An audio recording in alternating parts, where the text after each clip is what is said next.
Hello दोस्तों, नमस्कार। स्वागत है आप सभी का एजुकेशन मंत्रा में। दोस्तों, इस वीडियो में हम बात करने वाले हैं दो तीन महत्वपूर्ण अपडेट्स के बारे में। पहली है सीएम योगी आदित्यनाथ जी के एक बड़े ऐलान के बारे में। दूसरी अपडेट है नए आयोग को अध्यक्ष मिलते ही आई है तेजी।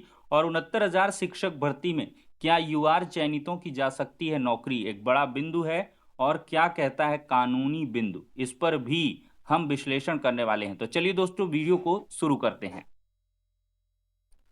तो दोस्तों, ये एक तरीके से कंफर्म हो चुका है कि अगले 2 साल में यूपी पुलिस में 1 लाख भर्तियां और होंगी का मतलब समझिए, जो भर्ती प्रक्रिया हो रही है वो तो होगी ही होगी, लेकिन इसके अतिरिक्त 1 लाख पदों पर भर्ती की जाएगी। काशी में हुई भाजयुमो की प्रदेश स्तरीय कार्यशाला में मुख्यमंत्री ने ये घोषणा कर दी है। 2017 से पहले बेटियां व्यापारी सुरक्षित नहीं थे, लेकिन अब सुरक्षित हो चुके हैं। सत्ता का गुलाम नहीं हो सकता है कोई संत और योगी, सीएम योगी आदित्यनाथ जी का कहना है। और कांग्रेस शासन में नहीं मिला बाबा साहब को भारत रत्न, क्योंकि एक ही परिवार का था अधिकार। और मूल सिद्धांत विहीन राजनीति फांसी का फंदा। तो ये सीएम की सीख है। तो कुल मिलाकर दोस्तों, ये बहुत सारी चीजें हैं। और यूपी पुलिस में अगले 2 साल में 1 लाख पुलिस जो जवान है वो और भर्ती किए जाएंगे। काशी के लालपुर में रविवार को आयोजित भाजयुमो की प्रदेश स्तरीय कार्यशाला में सीएम योगी आदित्यनाथ ने यह घोषणा कर दी है। भाजयुमो कार्यकर्ता को संबोधित करते हुए उन्होंने कहा कि भर्ती में पूर्व की सरकारों की तरह कोई भेदभाव नहीं है। हमारी नीति जीरो टॉलरेंस की है, उसी के साथ हम काम करते हैं। तो कुल मिलाकर यहाँ पर दोस्तों 1 लाख पुलिस की भर्ती और साथ ही साथ 1 लाख पद पर और भर्ती। यहां पर एक और समाचार पत्र में देख सकते हैं, मुख्यमंत्री बोले अगले 2 साल में युवाओं को 2 लाख सरकारी नौकरी मिलेगी। योगी ने किया पुलिस में 1 लाख और भर्ती का ऐलान। 40 लाख करोड़ के निवेश प्रस्ताव मिले हैं यूपी को और 1.5 करोड़ युवाओं को रोजगार से जोड़ा जाएगा।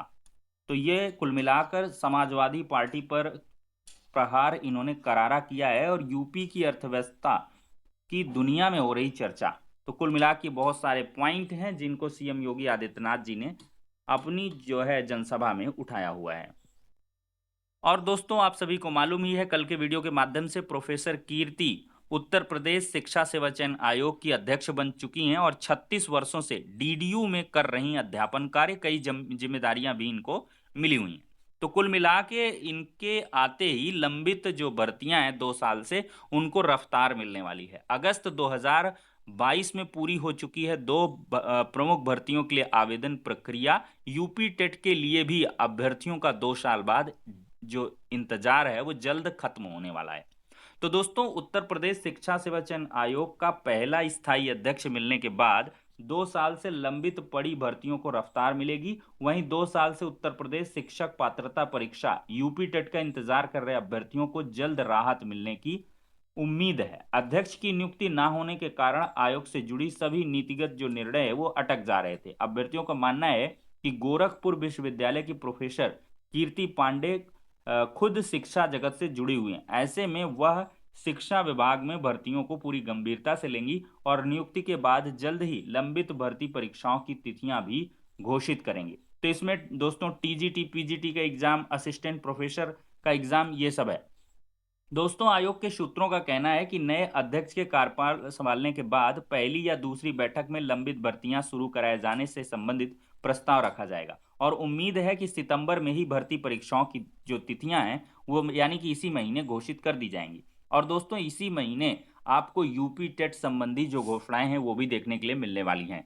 क्योंकि यहाँ पर सरकार के पास जो है समस्याएं हैं, एग्जाम करवाना है यूपी टेट का और साथ ही साथ एक शिक्षक भर्ती भी निकालनी है। हाईकोर्ट की डिवीजन बेंच का आदेश है और उसके बिहाफ पर जरूर सरकार चाहेगी कि एक यूपी टेट करा लिया जाए और इसके बाद शिक्षक भर्ती का विज्ञापन जारी किया जाए।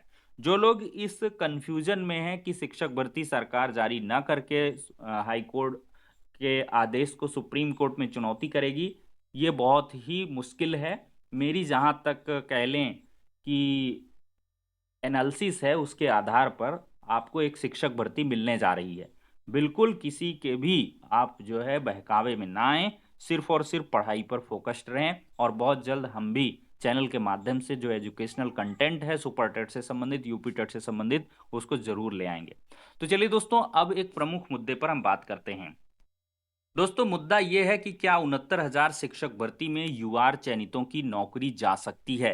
ये एक बड़ा सवाल है। और दोस्तों, देखा जाए तो माननीय सुप्रीम कोर्ट में यूआर जो चयनित हैं 69,000 के, उन्होंने एसएलपी भी दाखिल कर दी है, और जो अचयनित हैं उन्होंने भी दाखिल करी है। और देखा जाए तो बहुत सारे जो भी ओबीसी आरक्षित वर्ग के अभ्यर्थी हैं उनको भी इंटीमेशन मिल चुका है, तो वो भी अपने एडवोकेट्स के साथ माननीय सुप्रीम कोर्ट में अपना पक्ष रखने के लिए पूरी तैयारी कर रहे हैं।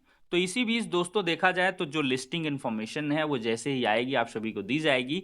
लेकिन इसके पहले एक बड़ा सवाल आता है कि क्या यूआर चयनितों की जॉब जा सकती है? लीगल पॉइंट ऑफ व्यू से कहा जाए तो क्या है पॉसिबल? तो दोस्तों, लीगल पॉइंट ऑफ व्यू से अगर हम बात करें तो 69,000 शिक्षक भर्ती में सिर्फ और सिर्फ 69,000 वैकेंसी ही होनी चाहिए, जो नियम कायदे कानून कहते हैं। क्योंकि जो भर्तियां हैं वो पहले से निकल चुकी हैं। एक आध बिंदु जो आप समझ रहे हैं कि उसमें लिखा रहता है विज्ञापन में कि पदों की संख्या एक्सट्रीम केस में घटाई या बढ़ाई जा सकती है, वो एक्सट्रीम केसेस जो है अलग से हैं। ठीक है, उनका मतलब ये नहीं कि आप आरक्षण में गड़बड़ी किए हैं तो फिर एडजस्टमेंट कर लीजिए, ये भी एक्सट्रीम केसेस है।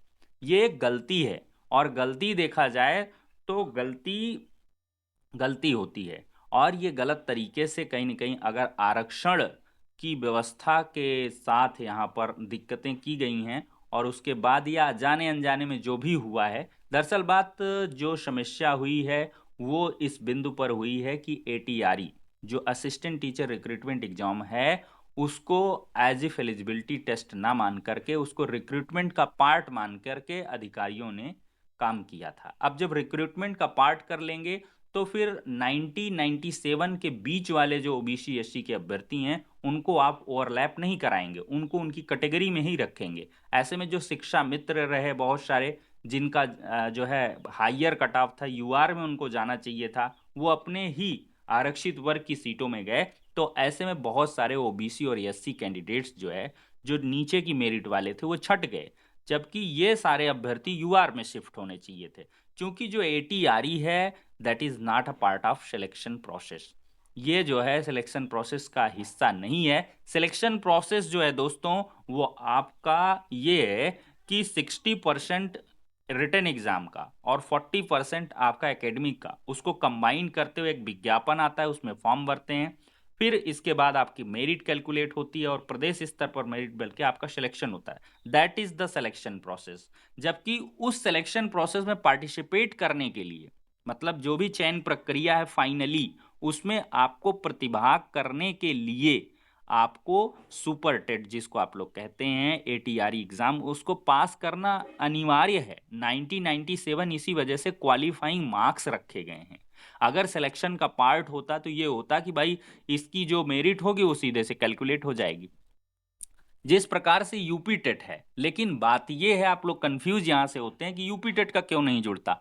तो सरकार यूपी टेट के मार्क्स को नहीं जोड़ रही, बहुत सारी जो राज्य सरकारें यूपी टेट के मार्क्स को भी जोड़ करके सिलेक्शन कर देती हैं। ये सरकार की इच्छा शक्ति पर निर्भर है, वो 1981 की सर्विस रूल के अकॉर्डिंगली है।